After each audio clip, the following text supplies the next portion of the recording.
Hey, what's going on, everybody?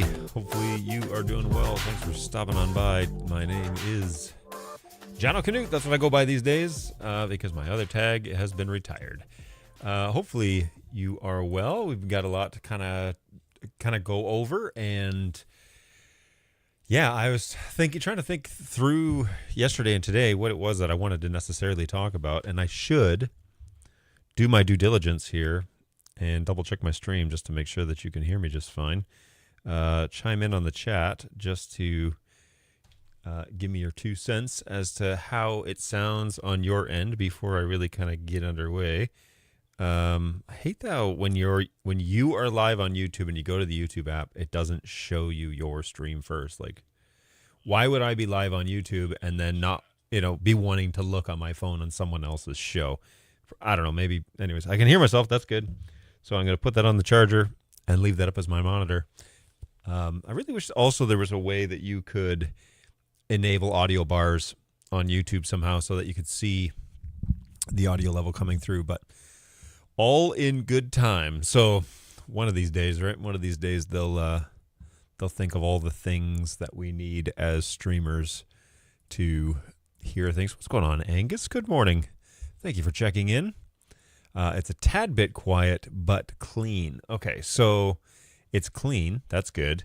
Let me see if any of my... Let's see if my soundboard potentially is the issue. Nope, these are all at 0. Why is this guy so low? Anyway, these are all at 0, so that's fine. It does actually... Well, it's in the range, but I might touch it just a little bit here. All right, let's see if that's any better for you, Angus. Hopefully it is. Well, yeah, we'll go from there. Frank says, yep, audio is clear. Excellent. Okay, and hey, Frank, how's it going? Good to see you, man. Hopefully you are doing well as well.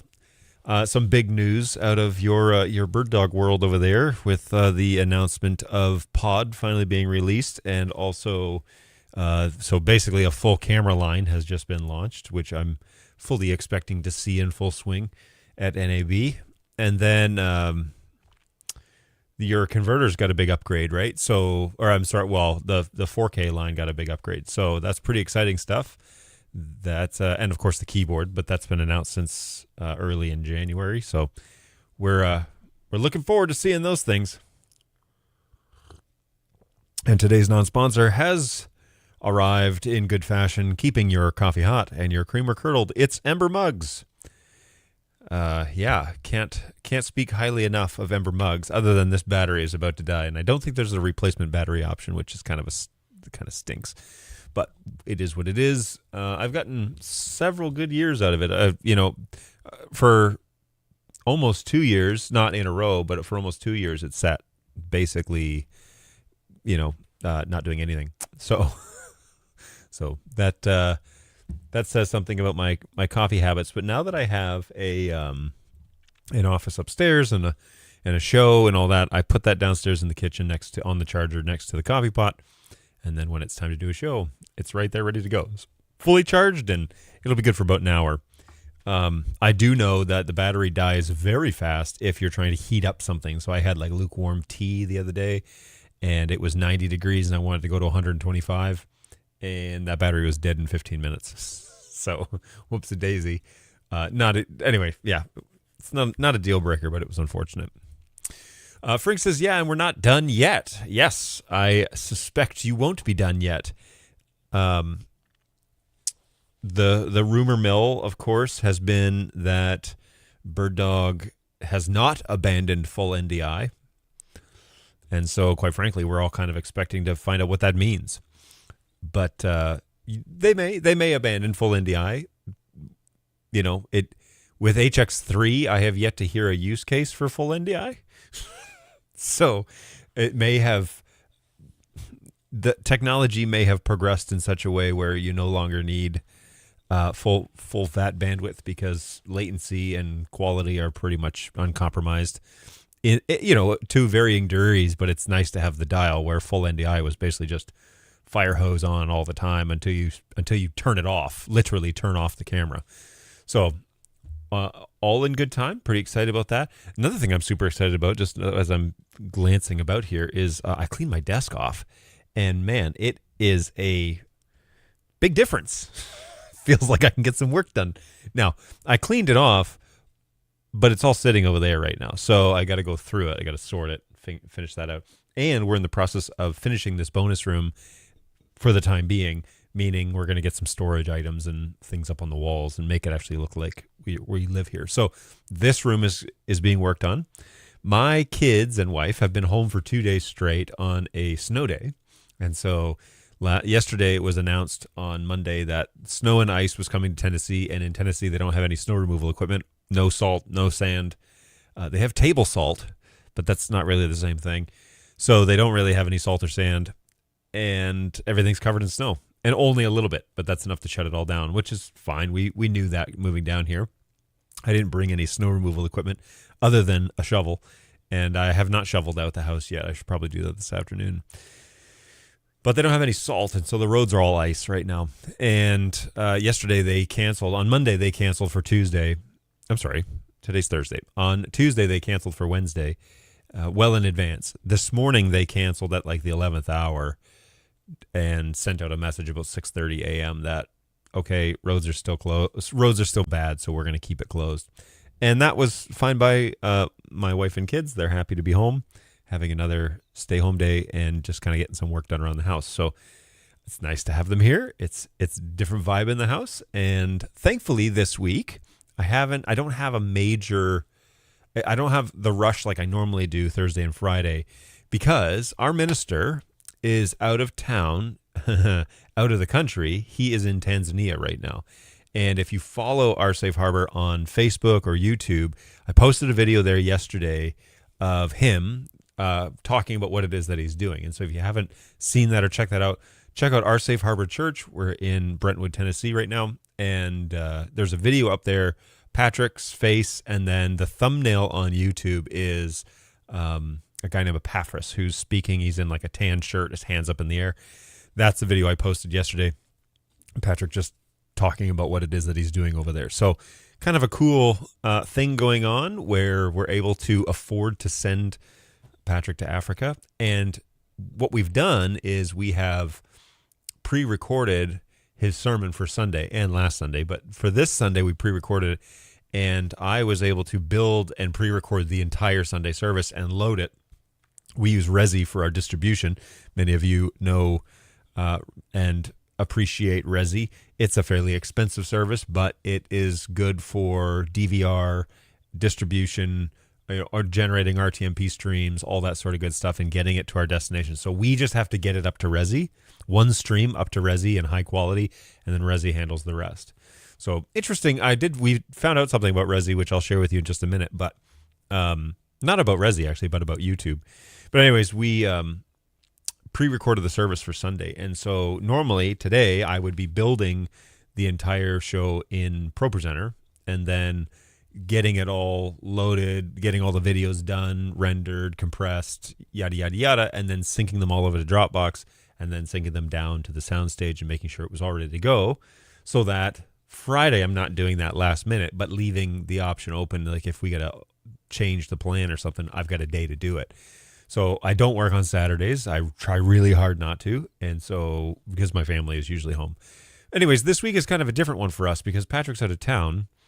We're able to do the entire service a little bit earlier and get that out of the way. And now I'm focusing on this week and next week on next week's service. And it's a new series that we're starting next week. And so there's all new media that has to be done. And I've got to create all that stuff. So today's job is social media and create new media. And maybe I'll get some of that done. And tomorrow I'll try and finish it up. On Saturday, my kids have something called Saturday School, which is varying feelings about this, but basically they go in for half a day where the parents come in and observe or, watch what's going on in the classroom, which means that us adults have to sit in little kid tables and sit next to their kids and participate in the class for the day. And that's okay, other than I know what they're up to. My wife's a teacher, like I know none of this is foreign to me. So I don't necessarily find it exceptionally groundbreaking. They could do it on a Friday morning and then and not do it on a Saturday. But anyway, there are lots of the last one though went fine, and it was good to see my kids in action in their classrooms. Obviously, my son is in kindergarten, and so it's basically just games and toys and stuff. My daughter's in 4th grade, and she is doing all sorts of stuff in their classes. So he'll be that again. It's a half a day, and then they're off again the next Monday because they go in for half a day on Saturday. So it's kind of a bizarre. It's going to be a bizarre week, and it's good to just kind of get the work stuff out of the way and ready for Sunday. So it's loaded. The service is preloaded into Resi, and Resi's just scheduled to go off at a certain time. So it's kind of nice that we have that ability to load the service early, and then I don't have to worry about it the end of the week. So it's already been approved and put up, and that's been good. How do I record that service? I actually record it locally out of ProPresenter. So I load everything into ProPresenter from top to bottom. It's ready to go. And then I just click through the slides. We run an announcement loop, and then we do a 5-minute countdown, and then we run the actual order of worship, and then we at the end run another 5 minutes of announcements. And so it's just an announcement loop, a bunch of slides. So I just there's a way to save a video file, like to create a video file at 1080p 60 right there in ProPresenter. And so I saved it locally to a hard drive. That was a 10 gig file. And then I compressed that down to Resi standards, and then I upload it to Resi. And then after, I don't know, it was a couple hours it took because I'm on Starlink and uplink is like 6 megs. After about a couple of hours, it was in Resi. I was able to give that over then to the guy that's in charge of scheduling all that, and he got it good. He got it going. He actually watched it and then posted it. Didn't report any errors in the recording, which is great because you literally have to sit and watch it in real time while you record it, which is what you would expect, but it's great to have it out of the way.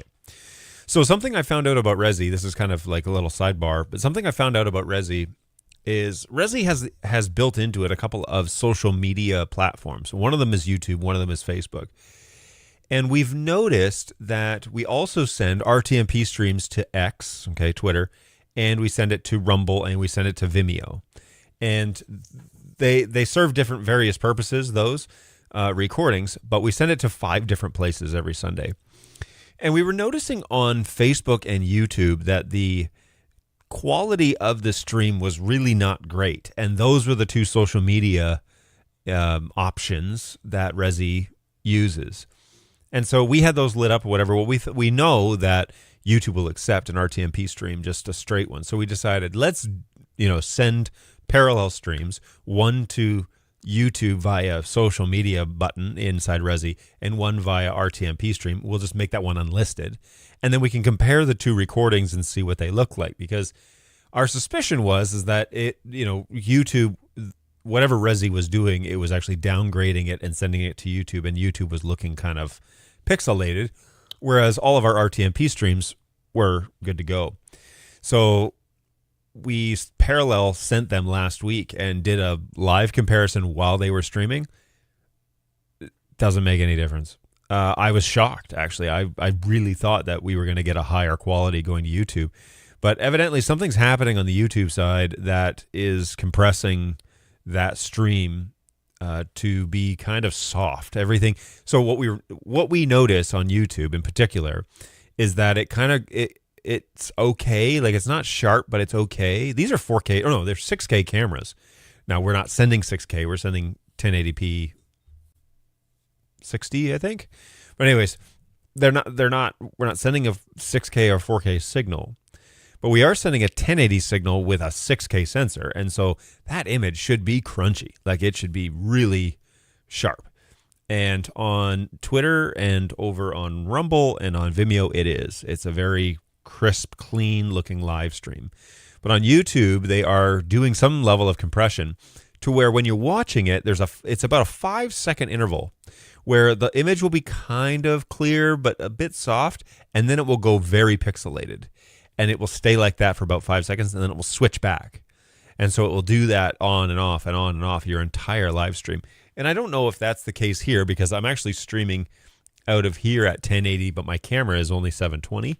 And I got to do something about that. I got to figure out how to get a 1080 signal out of here, other than sending it through the gaming card that Balu sent me. Having some issues there where, like, the camera's turning off. But anyways, more we can talk about that another day. Anyway, so we are sending a stream out of Resi, dual streams, one to RTMP YouTube and one to just the socials link.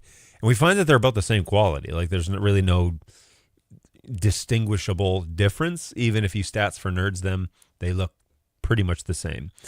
We turn them up to 11. I watch them on my phone over the Wi-Fi network, and then I watch them over the cell phone network. Really no difference. I had a guy in Germany watch them, and he said, yeah, I can see the buffering thing that we're talking about. I could see that kind of going in and out every 5 seconds. And so I don't know what to do about that. Like, I don't know. I'm kind of at a dead end, because YouTube is one of our bigger platforms that we use to direct people to what it is that we're doing. I find that I don't know, like, to turn up the bit rate, there doesn't seem to really be an option. RTMP should be the maximum, but it seems like YouTube is probably taking in so many live streams and being available for so many people that it can really only keep up so much.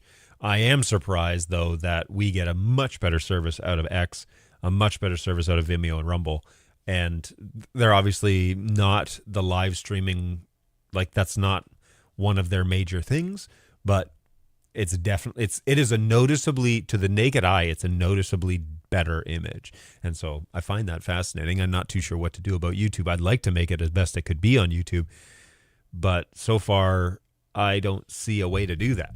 At least not through Resi or independently, but more on that as we discover that.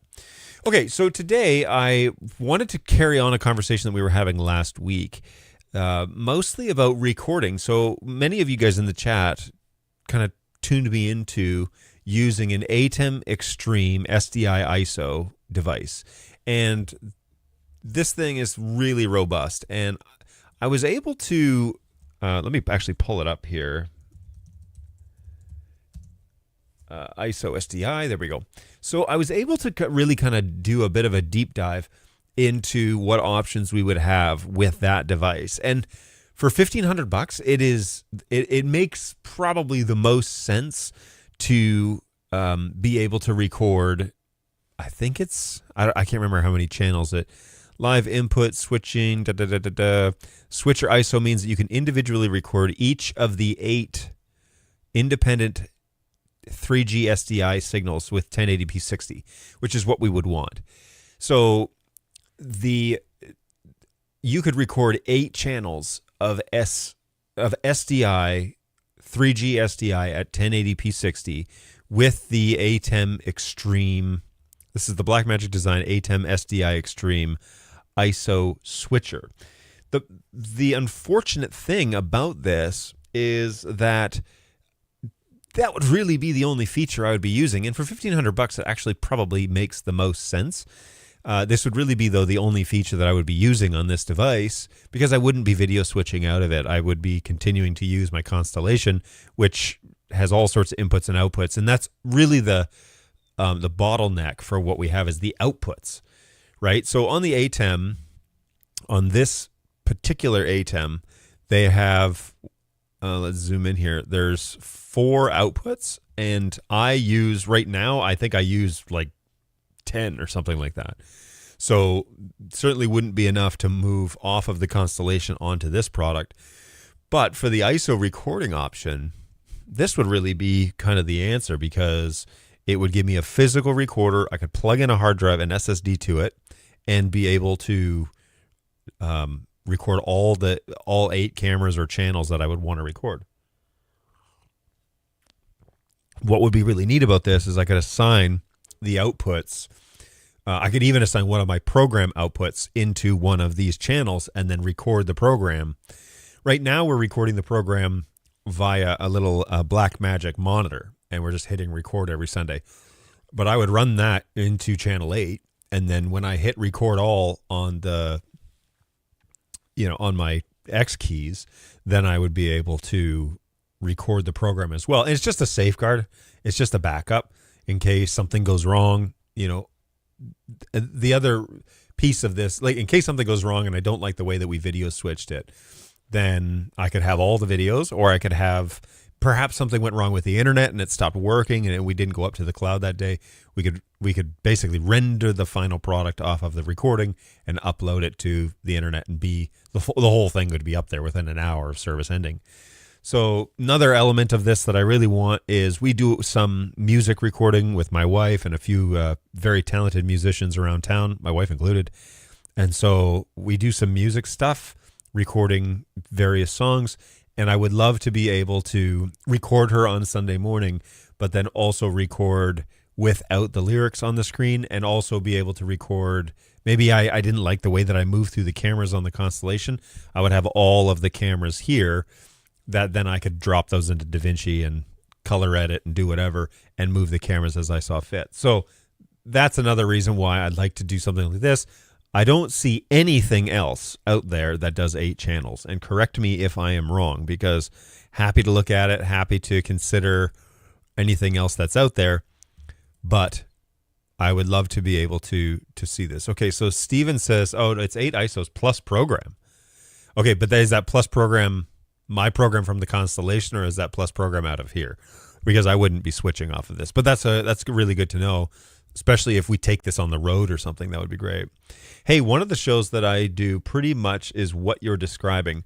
We cut on a Constellation to ME, which is what I have, and record ISOs on the SDI Extreme ISO. So that is pretty much exactly what I want to do. I want to, cut each of those and have that ability. The piece that this thing doesn't do, I'll put it this way. The thing that this thing doesn't do is it doesn't communicate like a HYPERDECK. And a HYPERDECK will talk as I understand it, will talk directly to a cloud dock, which is the next thing that I need.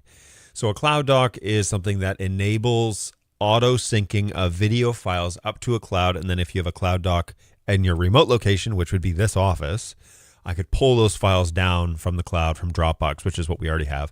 Pull those files down. I could edit them here at home, because I don't go into the office.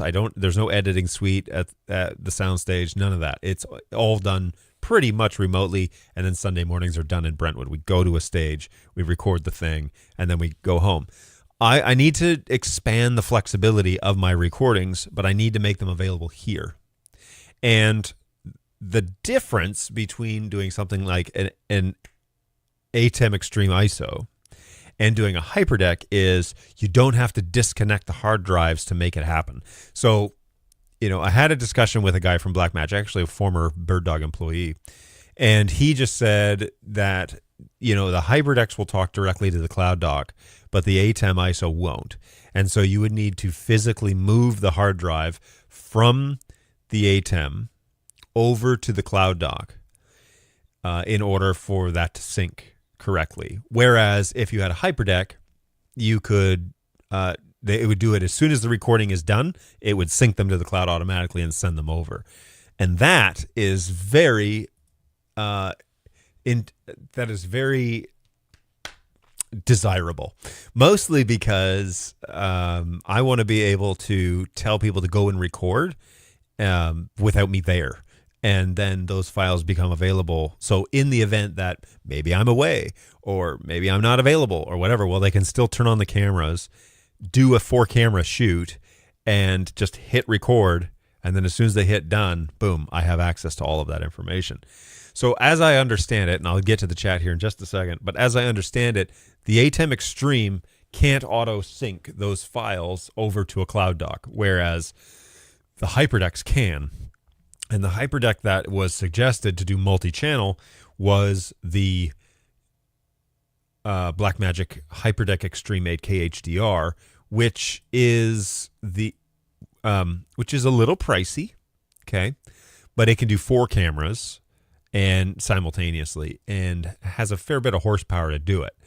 It is only this half though. This is the HYPERDECK controller, but you could get 2 of these side by side and do all 8 channels just like you could in Extreme ISO. Now, the major difference here is that I could buy multiple Extreme ISOs, SDI ISO ATEMs for the same price as one of these. And is the convenience that worth that? Is it worth an additional $3,500?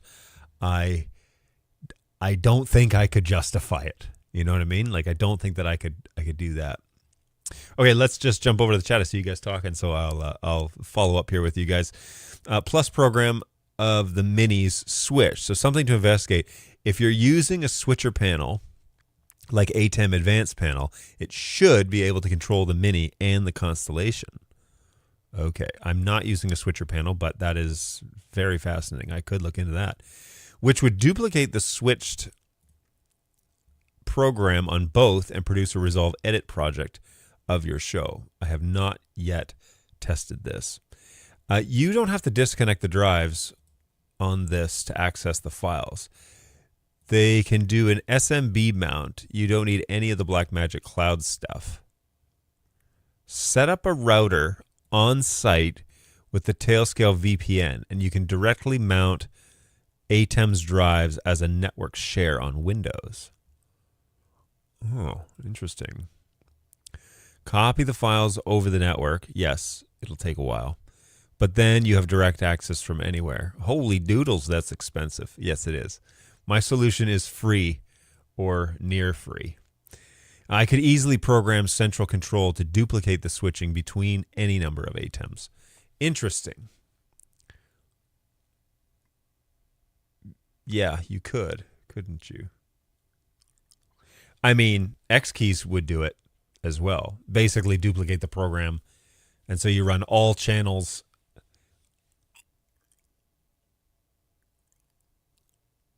You'd have to figure out how to, well, because you have outputs. Yeah, anyway, there would be a way even to do it in X keys, to be honest with you, in Companion that could do it, now that I think of it, where it would press the button on both. So, you know, we have an X key 64 in our booth, and we switch between cameras. That top row is all red program, all blue preview, and we switch between the previews mostly, and then we fade or cut depending on what's going on stage. We have certain rules for transitions. And so you could, though, program a button to do 2 functions. One to change the source on your Constellation and one to change the source on the ATEM. So that's very possible. You just need an SDI router or a stack of DAs. Interesting.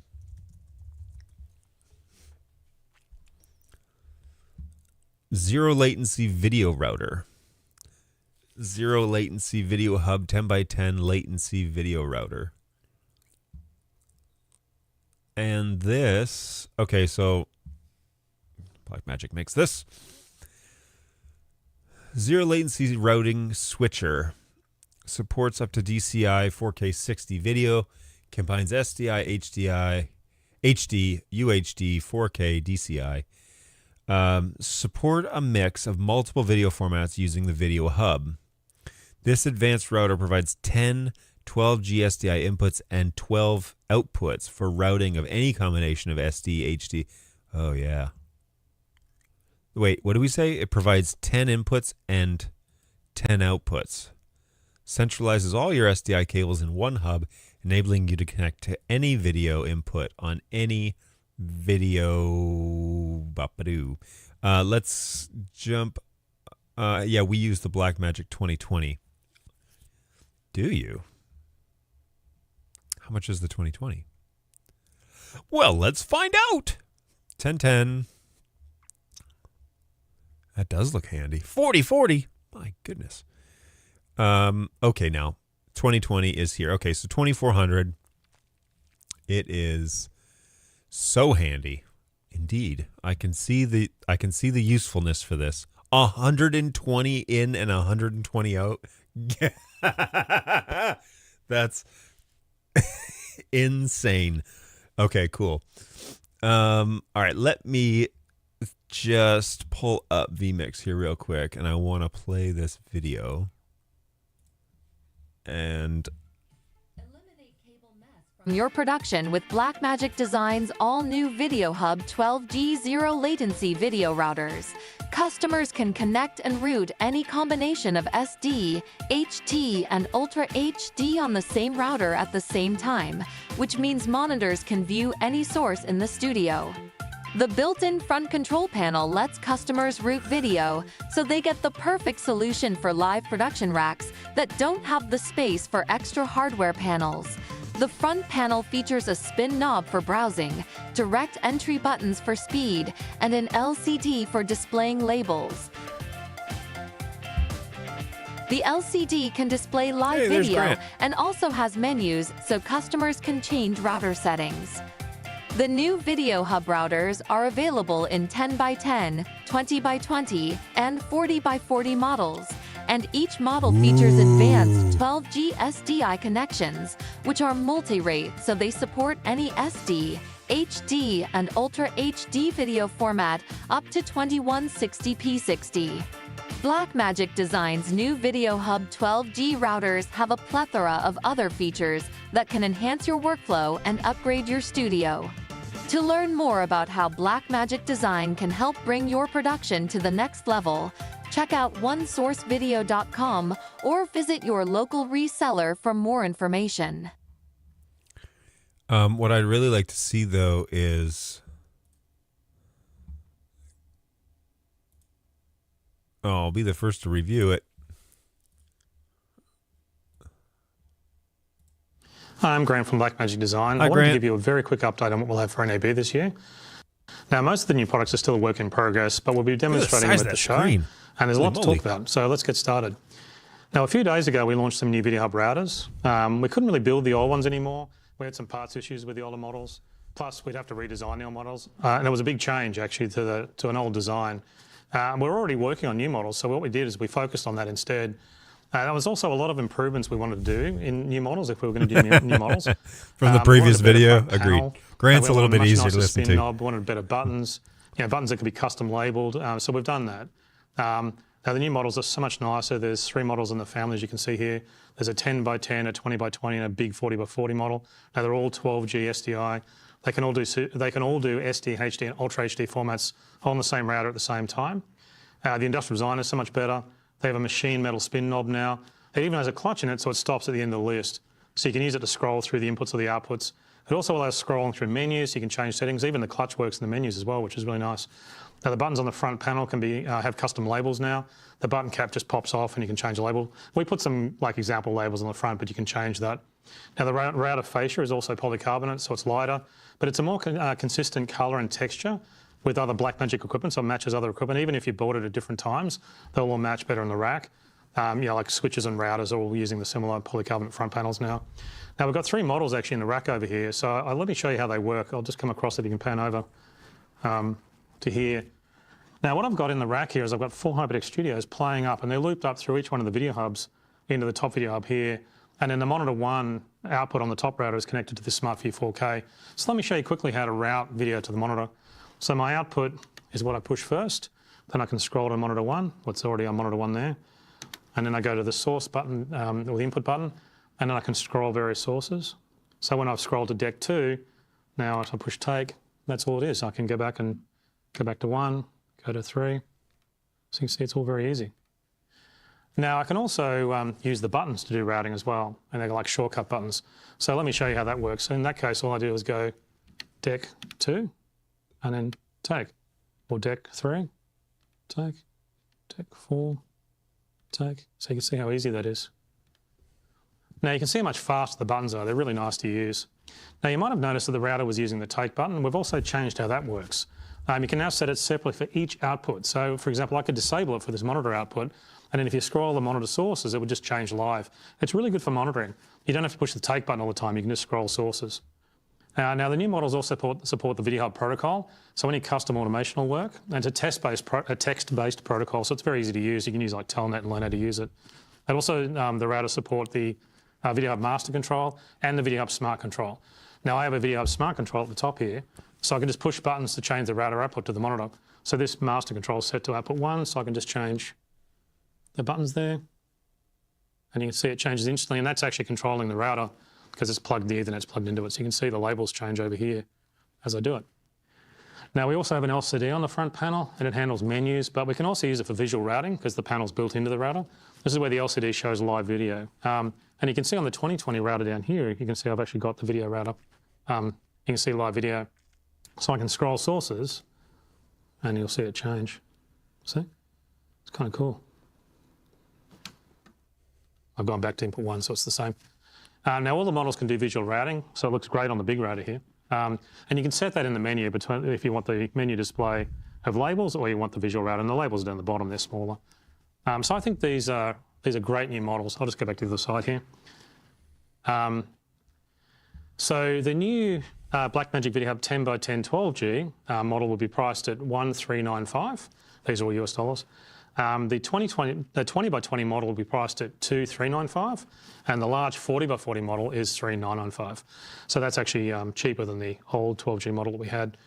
Now the prices can vary a bit based on government taxes and duties. Now all the 3 models are shipping now.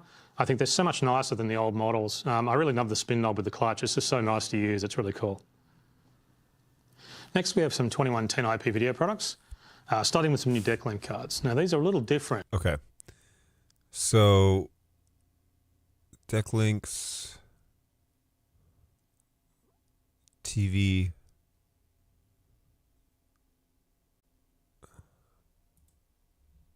Docs 1 would record input 1. And all the outputs are actually in sync and have matching time code, which means you can take all those recordings and put them into edit software for doing multicam editing. Plus also you get the full audio mapping on all the, so you can actually decide what audio sources go into the embedded audio outputs. And HYPERDECK Studio can record up to 16 audio channels with the video. Plus of course, HYPERDECK Studio 4K Pros can record in H.265, ProRes and DNX. So it's a very high quality solution. And you only really pay for the ISO recording if you need it. You're only paying to record the inputs you need. Whereas obviously the ISO one, you get all 8, and it costs, there's a price jump for that. So I think this is a really good solution for ISO recording on a non-ISO switcher in 4K. Otherwise, this 4K model is basically very similar to the HD models. So I don't really need to demo it because, I already did that on the previous launch a month ago. But we'll have it on the booth at NAB and you'll be able to see it. Now, the new ATEM Television Studio 4K8 will be priced at $4,595. And it should be available in June or July, probably July, because it's a pretty complex product and it takes longer to test. And you can come along and see it at the show. Now, we've also been working on a 4K model of the ATEM 4ME Constellation. It's called ATEM 4ME Constellation 4K. It's exactly the same as the HD model.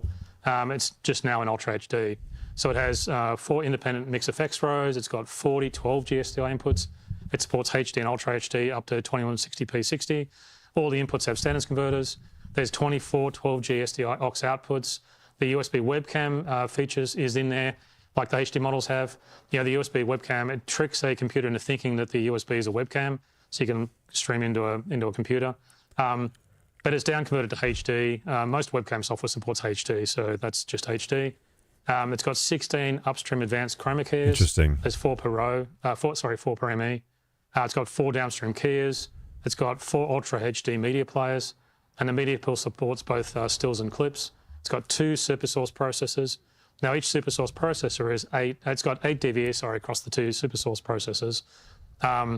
So you can do input compositions with up to 4 DVEs in a background, and that comes in as the input, and there's 2 of those. Plus the switcher has actually 4 independent DVEs as well. It's got the built-in talkback and the head connection, set connection. Okay, so I mean, this is interesting stuff. I have this like unique thing where I feel like I need something specific. You know, I need to record. I would like 8 channels because we're going to expand our fleet here soon. So I'd like to record 8 channels. Well, the ATEM Extreme ISO seems to work for that. The the option where we can set up like what Angus was talking about, where you can set up your system to basically have a VPN where then you can just transfer those files over. That seems to make perfectly free sense for the most part. I keep thinking like maybe we are. I need it to be not turnkey. I just need it to be basically like user proof. You know what I mean? The lack of a better term. I don't want it to be complicated. I want to be able to just say like do this and then it'll be done. So it sounds like if we had the VPN, that'd be great. It'll be better if we're in our own space because then I can customize that network or whatever. But right now, I don't know if I can do that. The other thing that I really want to do is get a couple of these for the studio just so that we have visual. I've actually used these before. These are just standard, 3G inputs on them. Grant was showing the other one that's here, this one, which is twice the price and does 1 video signal. This would be great if you just need to show program out.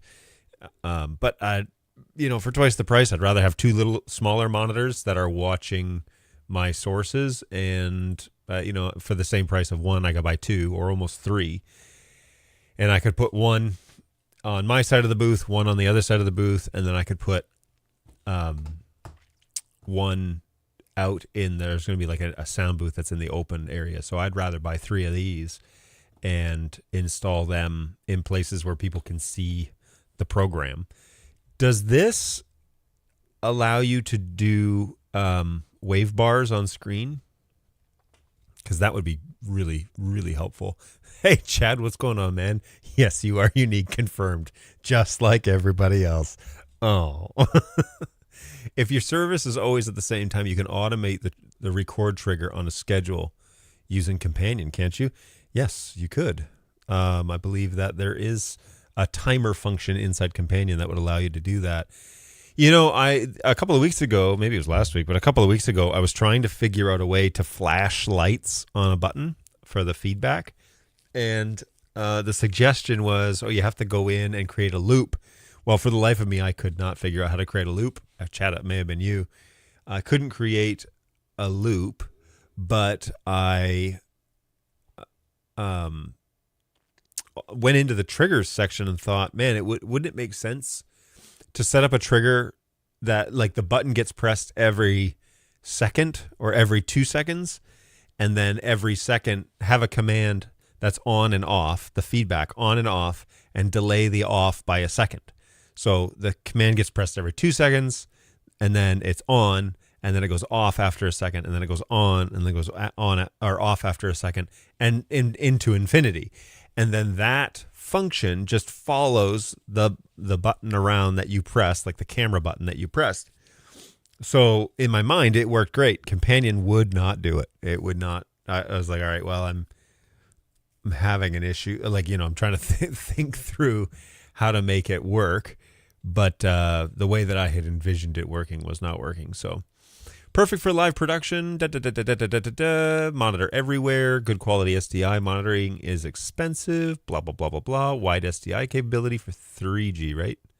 SD, HD, yep. 1080 line, even 2K formats. Interesting. Broadcast and post. Incredible design. Smart Ethernet control. Cool. Yes, so I would love to do something like this. Those are the version. There is a version of these monitors that has scopes built in. Smart scopes version, yes, does. See, I don't think I would need the scopes version of this. Let me look again. Smart View. Is that what I just looked at? Smart Scopes. Is that what it's called? Smart Scopes. Ah, there we are. Oh, and it's a 4K model. Well, that's nice. Smart Scope Duo, no longer available. So here is audio bars. Yeah, see, this would be cool. Although I really just need a decibel meter. I don't need...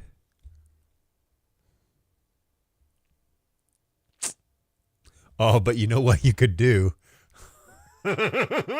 You could have one of these and output right here. You could output the... Really, I can't zoom in on that. You could output... Come out of the bars screen and send that into your 20 by 20 and then have that as a source on your network. And so then you could just show that on the cheaper one, right? As a source. Yeah. Am I tracking? Anybody following me on that? Output the bars and then as a source, the screen as a source, and then you could just show that on the one that's 500 and whatever. So this one would go in the booth. I would get this. Well, maybe get one of these and two of the others or three of the others. But anyways, it doesn't output the scope. That's a loop out. Lame. So you have to send the source to this screen, and then you can see the sources, bars, and scope, but the scope and the bars don't output. That, come on, guys. Come on. So I need a way to send, but see, on here, you can't light up the visual bars on the screen just to show the SDI's decibel level, because that would be amazing. I would love that. That would be very handy if this, it even shows...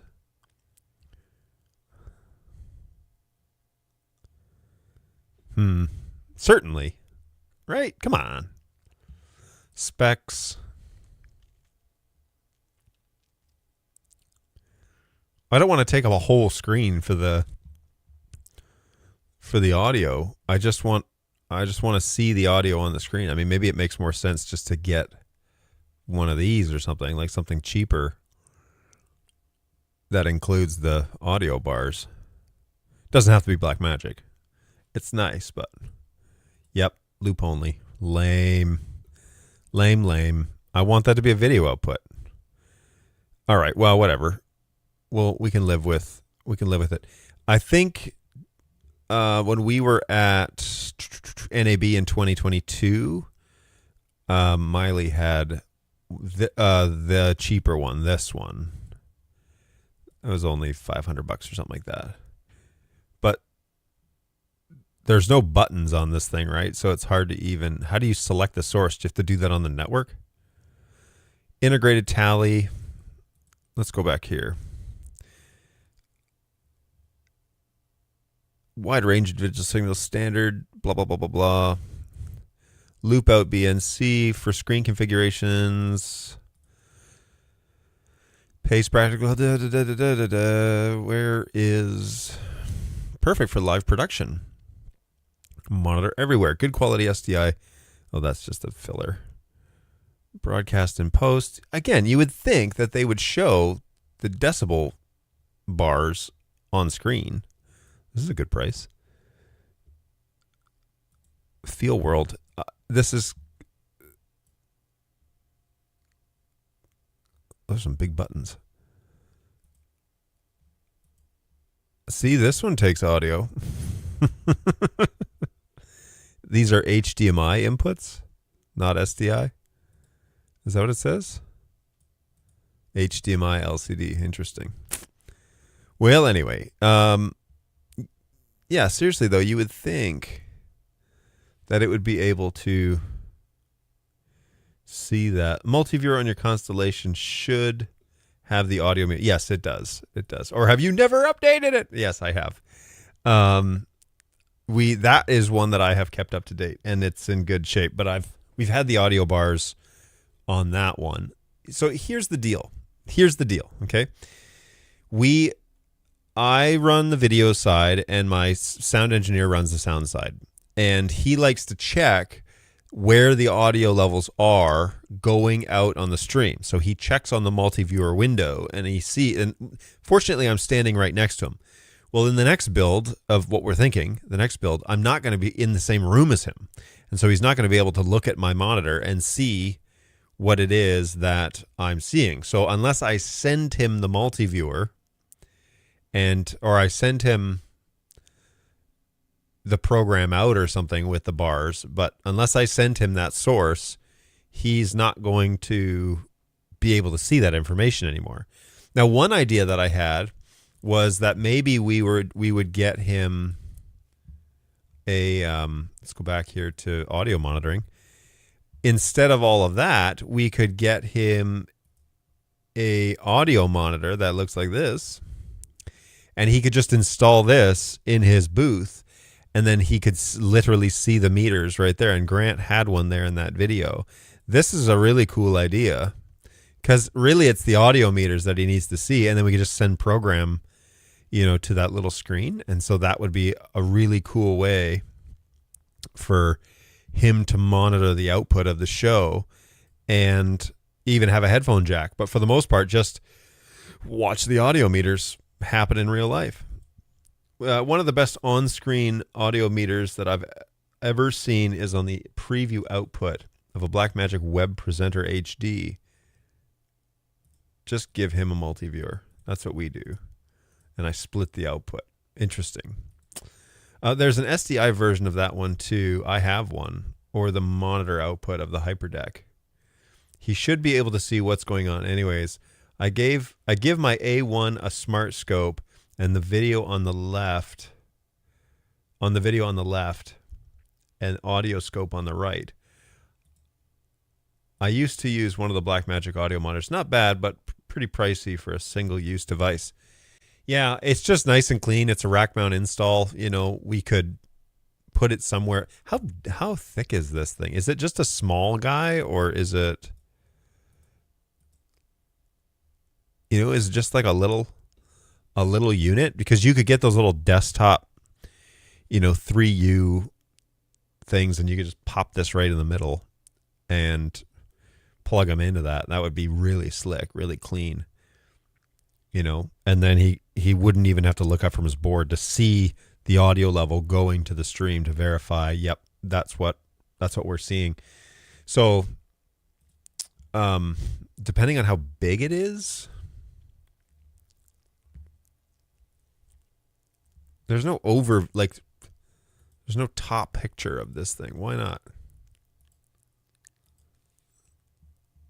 That's about as big of a picture that we can see for the depth of the unit. It looks like maybe a full unit. But anyways, yeah, I agree. It's a little pricey for what it is for the single unit. On the back of it, what does it have? What's the USB for?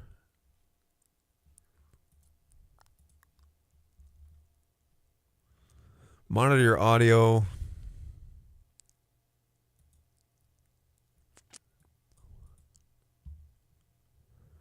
Powerful and loud, precision metering, machine metal, advanced 12G, network connection. I don't see what the USB is for. It's about 6 to 8 inches deep. The meter isn't super calibrated though. Yeah, I'd really rather just send the A1 and multi-viewer. For the cost of a 30-inch TV and an extra DA, where is the downside? Updating. Oh, okay. That's what the USB is for. Lame-o. You can do so much more with the USB port than just updating. Yeah, fair enough. I could just get him a monitor and a multi-viewer. Then I gotta sacrifice one of my multi-viewers, though. I was planning on using those. I guess I could split. I guess I could just split my multi-viewer and send that to him, you know, my primary, and send that to him, and then he could see it. That's not a bad idea. I mean, it's a great idea, and a much more cost-effective idea than trying to run one of these. Again, although this is like the minimalist look to it, I do like that idea. All right, so then I don't really need these scopes. Quite frankly, I don't really need any. Like, I could use these. Yeah, split it. It's so easy. Well, if I had that 2020, I wouldn't even have to split it, right? I could just send the multi-viewer into this hub and then just assign the multi-viewer to one of those outputs and be done with it. On a bigger show that we'd usually set up 2 or 3 multi-viewer monitors. Right on. So my vision is I'm going to have 2 50-inch TVs in this room that I'm going to be in side by side. And then my multi-viewers are going to go to those, each of those. And then I'm going to have another multi-viewer that's going to be at the video switcher side. And he's going to be calling, like he's going to be cutting the show in front of the Constellation / X keys. But then, so my video production guy will be doing that. The TD, technical director, that's me. I'll be standing in front of those TVs, checking like, you know, all of the focus and all of that stuff. So just a couple of big TVs in there. And then on the other side of the booth, there's going to be my ProPresenter gal, and she's going to need to see the show, but she's also going to need to basically see, she's going to have a window that she can see out and see what's going on, especially on the TVs and whatever, kind of give us updates there. So that is the plan currently. Hopefully we can make that happen in 6 months. Yeah, I just pop it through the router, assign it to as many as you'd like. There you go. Okay. All right. Well, then that's maybe the better idea than trying to the 2020. That would give us lots of inputs, lots of outputs, you know. So do you run all your cameras into your video hub first and then into all the places you need it to go? Because like 20 outputs, I might be able to fill that up pretty fast. Well, maybe not, but do you go, so Constellation's on the output side of the video hub, right? So everything comes into the video hub, and then out of your video hubs, you go, because if that's the case, I mean, for $4,000, I could justify something like this. Hey, here's a question. This may be a stupid question, but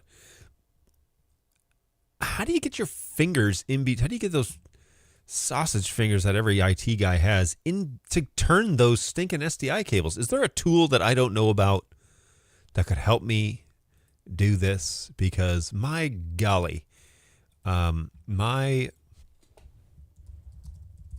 fingers cannot get in between those Blackmagic anything. Help me turn those SDI locks, because it is brutal. Anybody have any solution here other than lose weight? Use a BNC tool. Yes, you need several multi-viewers. Viewers, I generally like to keep it to 32-inch screens tops. Yeah, cameras and Constellations, auxes all go to the router. Kind of looks like an Apple Core. Do this, John. Okay, so BNC tool.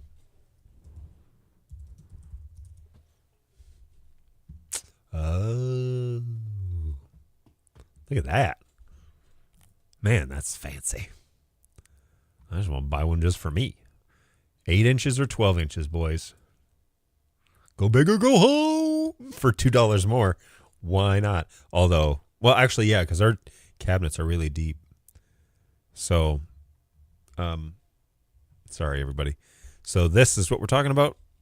BNC economy removal tool. Yeah, that makes sense. Cool. Oh, man. I thought mine had been stolen on a show, and it suddenly turned up the other day. I was so happy. Wow, they bring this sort of joy, do they? In the back of the rack, the extra length is very helpful. That's my deal. So I'm gonna send this over to my guy. Copy a clean link, and I'll have him order it. Because I'm sick and tired of trying to figure out how to get in there. It's really annoying.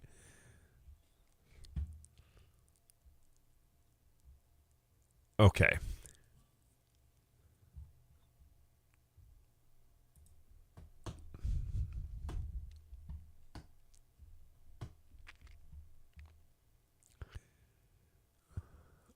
Yes, good to know, good to know.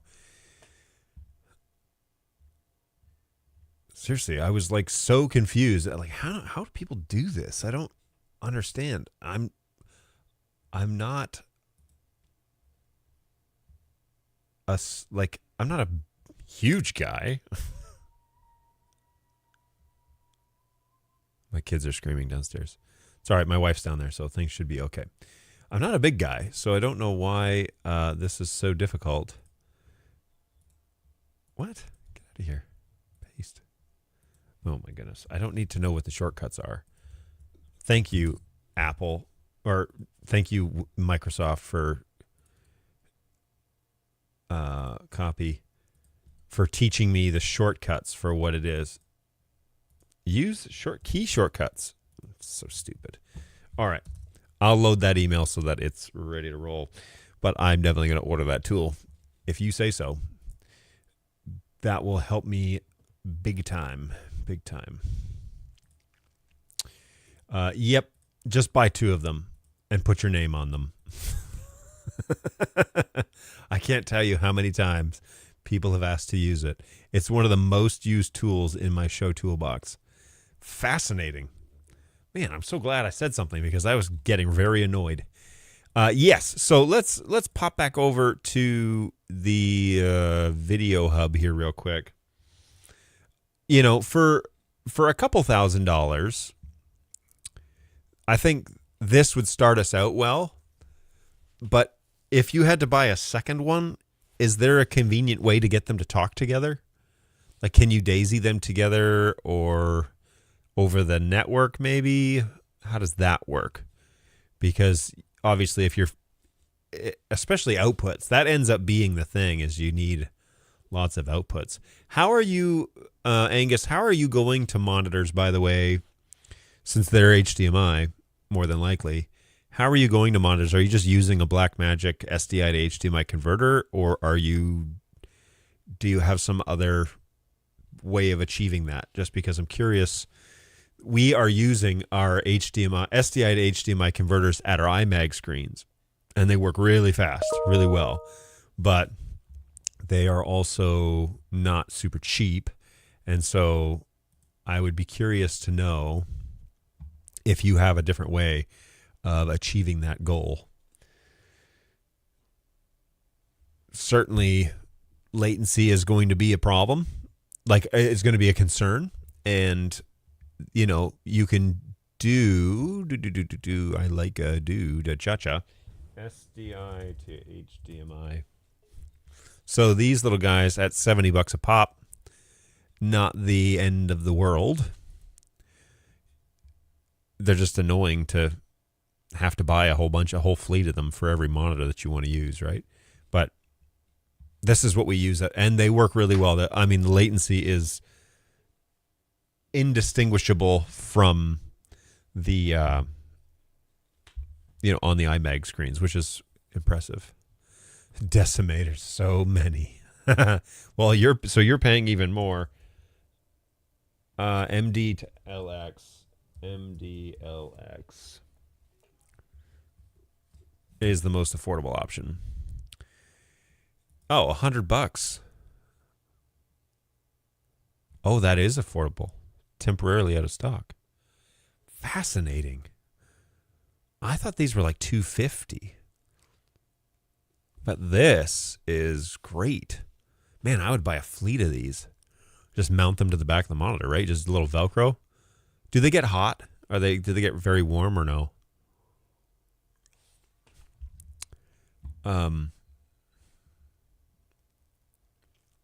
Yeah, because we have these ones that do cross convert, and they're okay. But I don't need,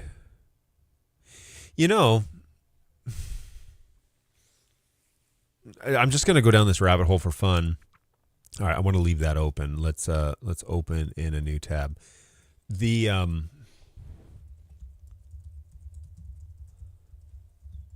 Blackmagic makes a multi-viewer unit. Well, that's an old school one.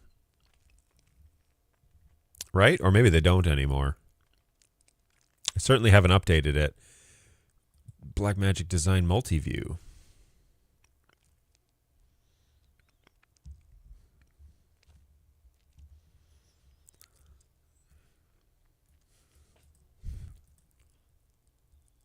Oh, no, pass. Never mind.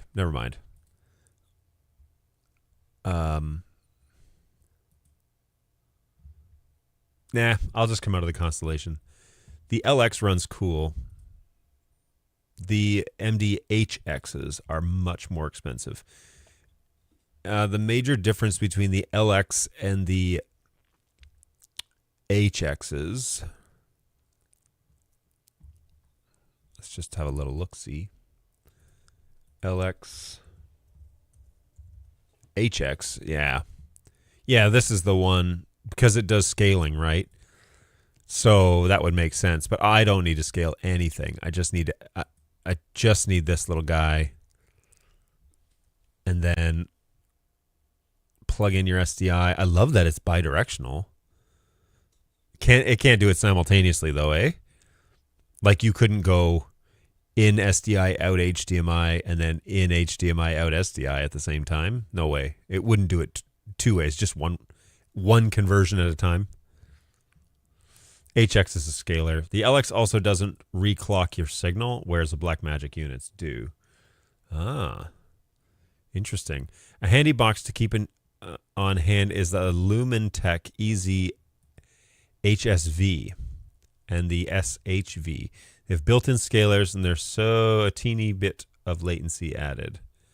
You can run two totally separate signals on the LX. They are that good. Really? Wow, that is impressive. Because there's a lot. There is a lot then to do.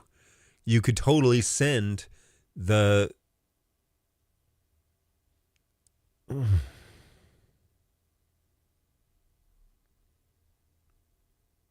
Wow. Okay. Yeah. That's a good. Now, what's the USB purpose? Is it just firmware updates? Power, control, and firmware updates. Control. What are we controlling? Very interesting stuff. Hey, Daniel. Welcome. Yes, you can. Perfect. That's what I want to know. Hey, here's a little side bit that was really annoying. One in each direction, of course. Right. So here's something funny. I have an old iPad. I bought it ages ago, but it actually still holds a charge and quite literally just needs a 30-pin connector. So when I was living in Michigan, I bought an Amazon Basics 30-pin connector, and it fits neatly in this little, this is a RAM mount that I bought for a car. And so it fits nicely in that, and I can put a little mount that sticks on my desk, and it's very convenient. The problem is that you think after the move I could find that 30-pin connector? And I really don't want to buy another one because we all know what's going to happen. I'm going to buy it. It's going to show up here. I'm going to plug it all in, and then I'm going to find that cable. And I have been tearing apart all of my old office boxes looking for that 30-pin connector, and I cannot find it. And it's so frustrating because I know it's here. I know it's just sitting somewhere. I haven't looked, and as soon as I buy another one, I'm going to find it. So, yeah, I'm really annoyed.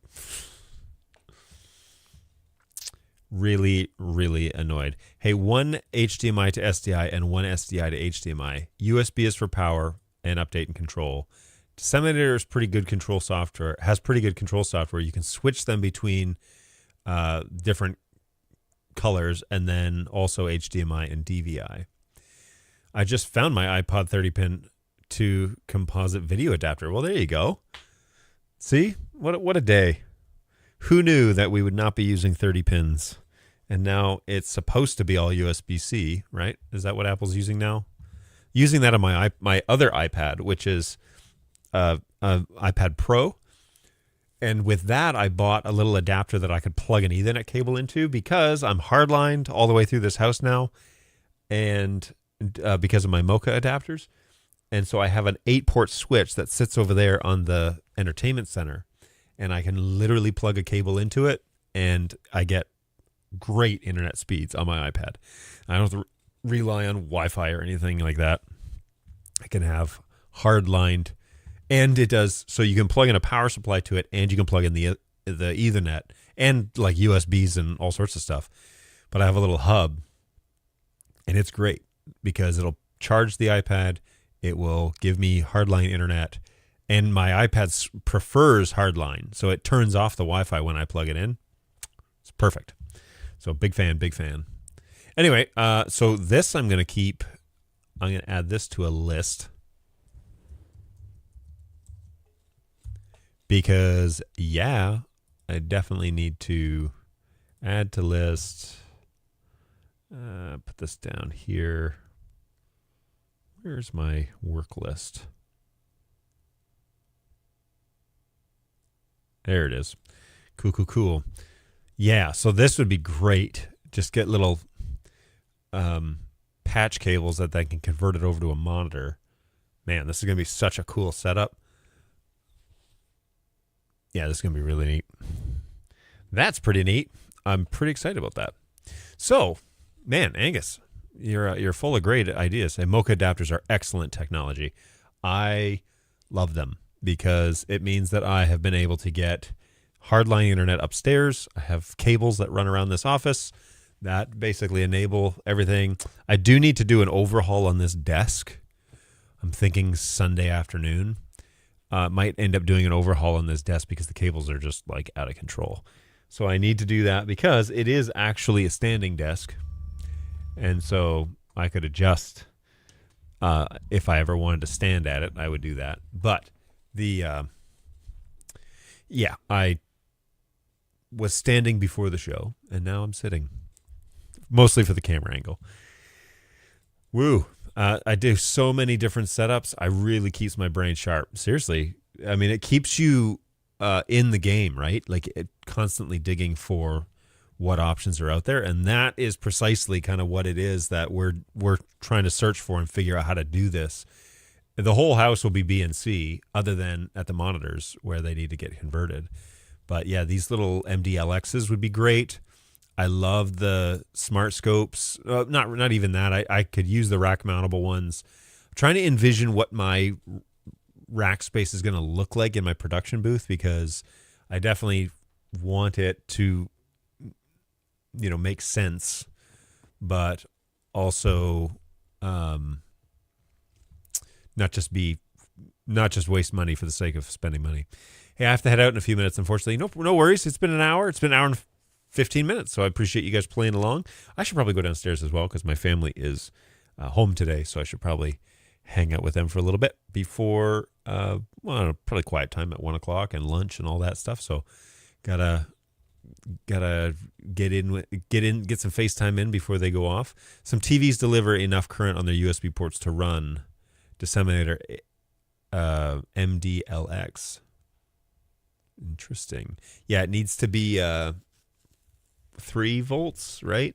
That was the problem that we had with Bird Dog Play originally, is people had 1 volt USB ports on the back of there, because we were like, oh, you just plug in the USB port on the back of the TV. Nope, not enough power. So depends on which TV, I guess. But family is so important. I agree. It's important. And capitalize on the opportunities when they're out of school and they're not super busy to hang out with me. So that'd be great. Well, this has been very helpful. A lot of things to think about. I don't think I can justify, to kind of wrap up today's theme, I don't think I can justify the 8K model, the Blackmagic 8K HDR, for the convenience that would be the cloud option. This is like a $5,000 unit. And although it would basically be hands off at this point, like with, I'm still planning on doing maybe a cloud option or a VPN or something like that. Still trying to figure out how to do it where it's like, basically I can hit stop on the recording and it will send it over. It's 5 volts, by the way. Thank you, Angus. So this would do that, but it actually only gives me 4 channels. So by the time I get to 8 channels, it'd be $10,000. Or we could go this route. Where is it? Why did I get rid of that? Nuts. Sorry, everybody. Does it show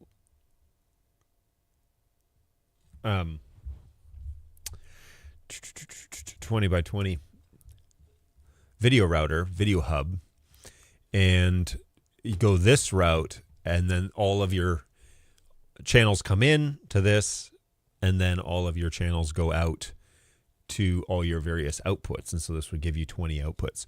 Unlike the Constellation ME2, let's just pull this up. This is an overall better design.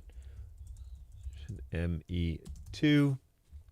So the Constellation ME2, which is a 1U unit, has some outputs on the back, but I think it's 12. It's inputs. It has 20. 1, 2, 3, 4, 5, 6, 7, 8, 9, 10. Yeah, so 20 inputs and 12 outputs. And we're running out of outputs pretty fast. So I would move everything over and then just patch over on this input. And then the multi-viewers get patched back to that'd be really cool. It's 2ME, not ME2. It's Leviosa. Thank you for the correction. The ATEM Extreme ISO is by far the better option. I mean, with money included, yeah, for sure. I would suggest connecting 2 SSDs to it just in case it needs to swap over to the second drive. You just tab past it. The LX is under 2.5 watts, so the 5 volt, 500 milliamps port is enough to run it. 2 mixing engines. Gotcha. 2 mixing engines, not ME2, but 2ME. And also, just kidding. Yeah, good stuff. Yeah, so this would be the next level of integration. Also open up a bunch of ports, SDI ports for future needs, where we could still bring them all into the 2020 and then output them as we need to. The question I had, Angus, before you run off is, can you link 2 of these together? Like in the future, I want to expand, for example. Is there a way to make them talk together, or are they independents and I'd have to buy a 4040 and sell the 2020? Because that may sway me into waiting and saying, hey, let's save up our money for a few months and buy a 4040 instead. 8080, my goodness. Just so that of 1 unit and it just runs like crazy and we don't have to worry about, is this dead? No, it's still going. Hey, Ember Coffee, still going. Can you make a 2020 talk together? 2 of them talk together. And maybe that's a question for my Blackmagic friends.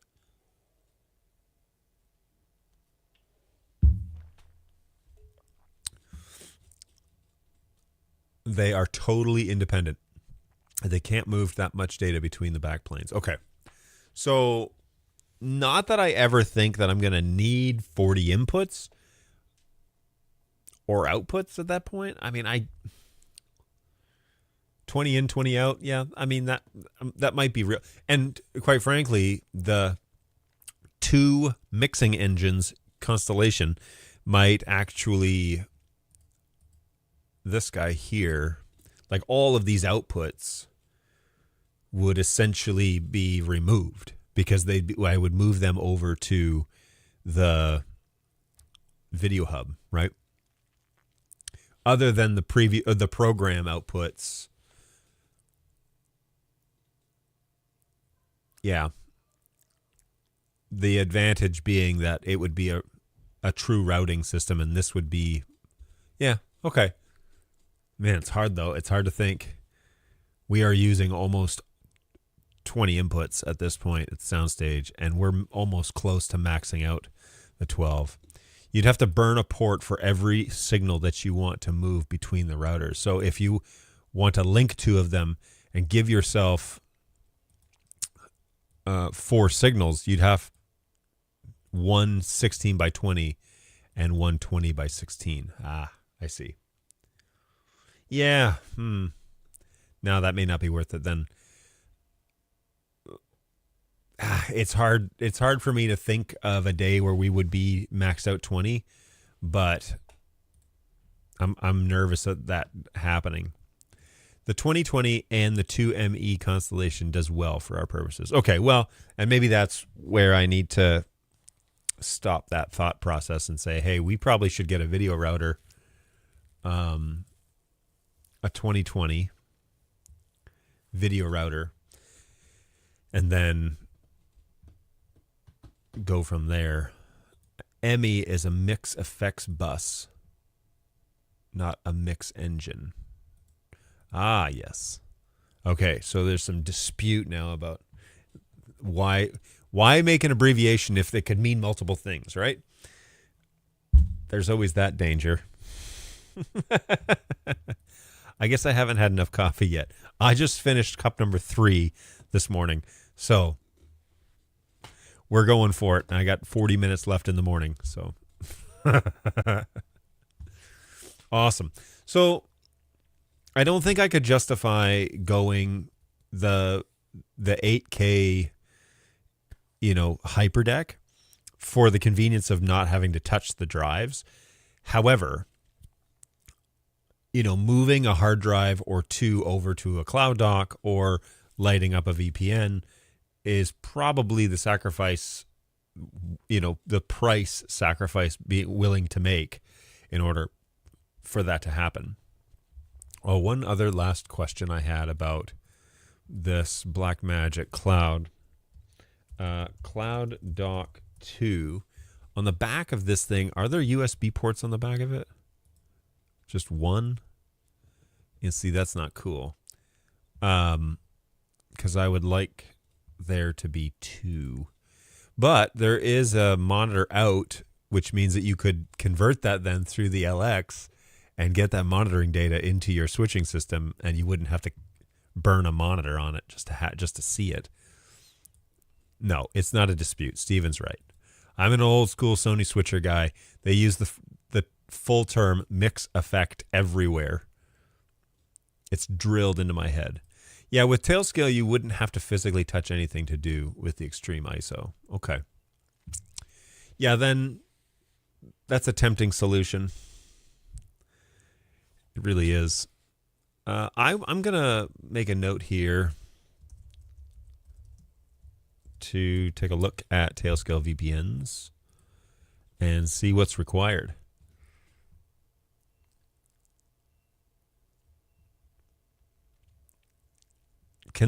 How does this run? Like, where does it run? Solutions, remote access, site to site, access anywhere. I'm keeping you from your event. I haven't cut a show on a Sony switcher in almost 20 years. That's a long time.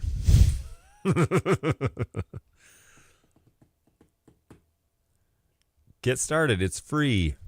Secure access built with developers in mind, with a modern business VPN.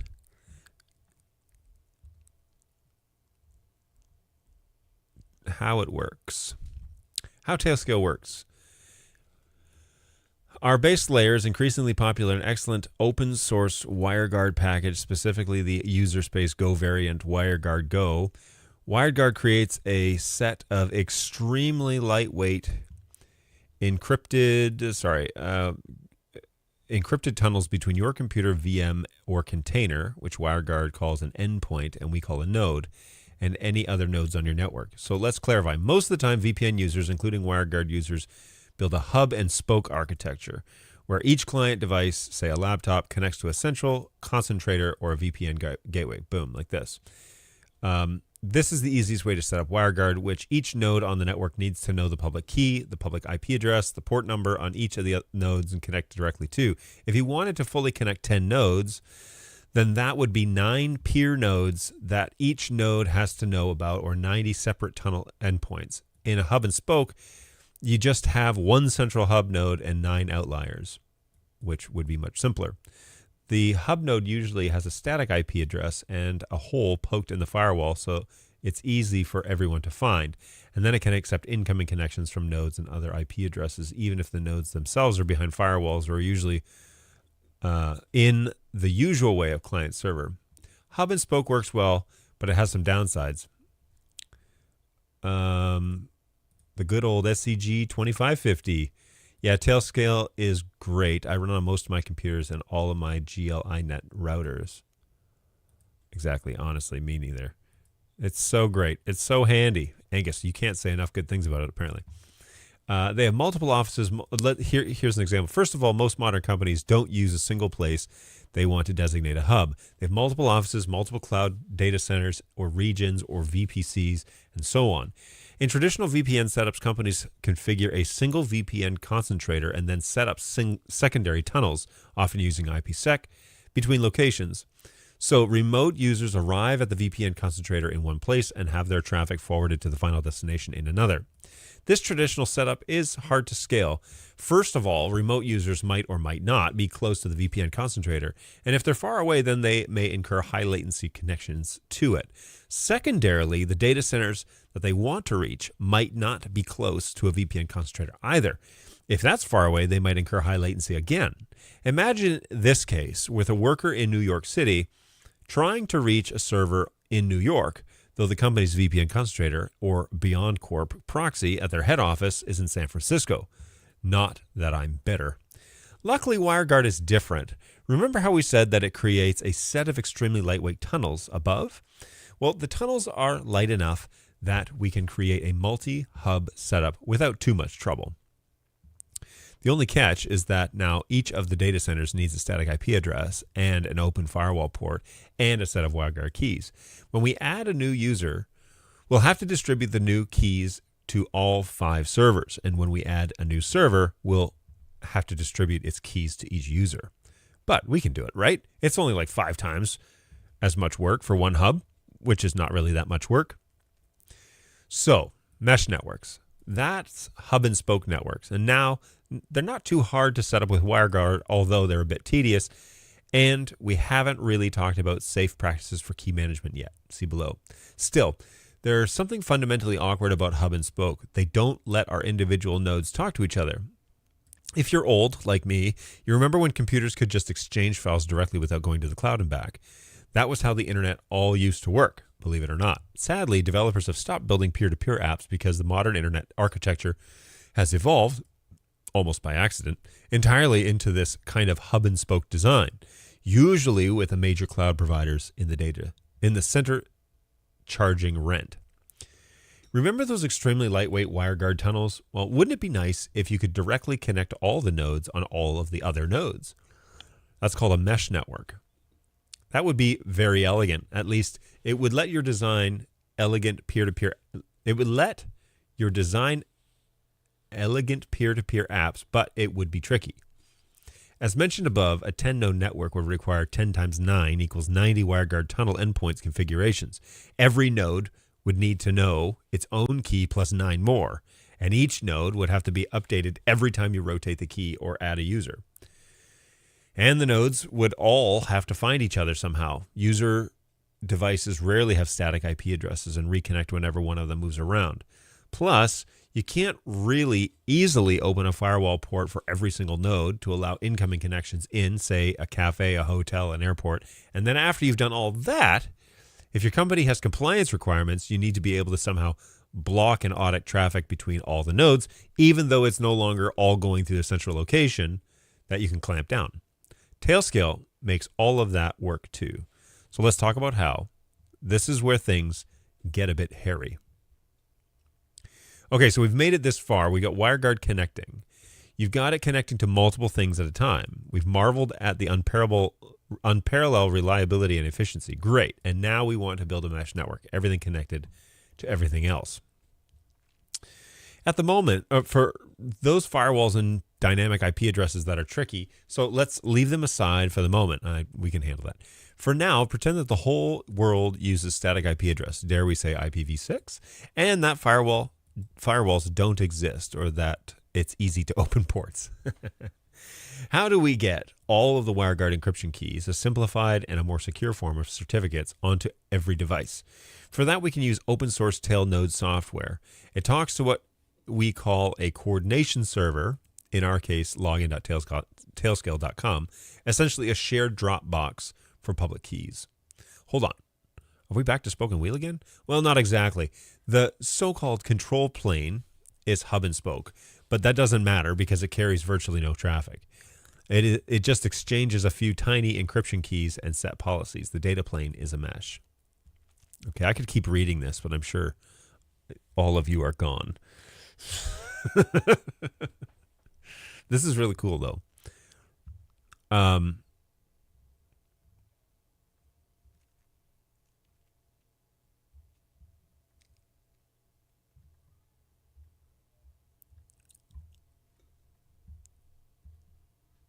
Okay, so download for Windows. So how do you install this on a Windows machine and you see the you load the drive from the ATEM Rainbow, reading Rainbow with John. It's only interesting to me. So you would load this on a PC or even a Mac or something on the other side, and then you would load the hard drive that's connected to the ATEM as an SMB. Is that what you're saying? Oh, I don't have an account. First time? Learn more at tailscale.com. All right. Well, I will work on this one of these days and try and get my side connected.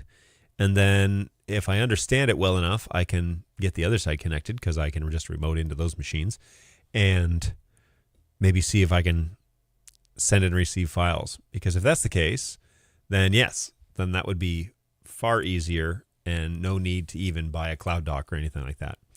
So although now it's a manual transfer, right? Because one of the things about cloud dock is when you hit the stop record button and you plug the hard drive into the cloud dock, it just starts sending the files up to Dropbox essentially.